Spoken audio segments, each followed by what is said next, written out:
Balik po tayo sa mga balita. Patay sa pamaril ang dalawang negosyante sa barangay Banyaga, Agoncillo sa lalawigan ng Batangas.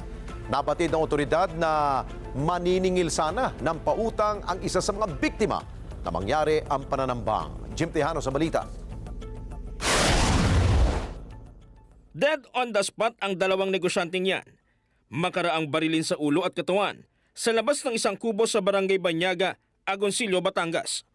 Kinilala ang mga biktima na si Eugene Petil, na tubong Bicol, at James Asuncion na taga Nueva Ecija.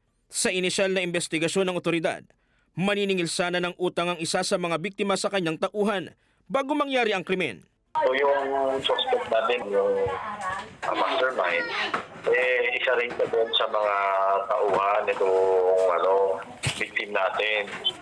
So may mga client sila na pinapautang itong victim. So yung suspect naman taga-singil. So nagkaroon sila ng problema kasi itong suspect natin may nagastos na pera na para dapat na ibabayad dun sa mga feeds, So medyo malaki yung halaga.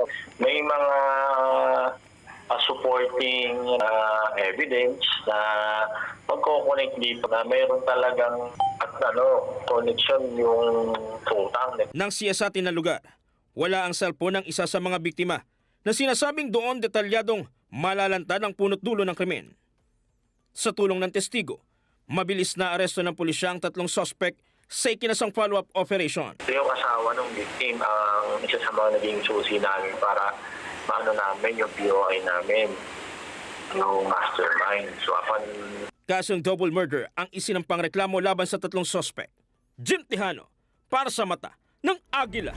Matatag, matapang, matapat. Maraming salamat sa inyo pong pagsubaybay sa Mata ng Agila Primetime. Para malaman ang matatag, matapang at matapat na mga balita, i-follow lamang at mag-subscribe sa AtNet25 TV.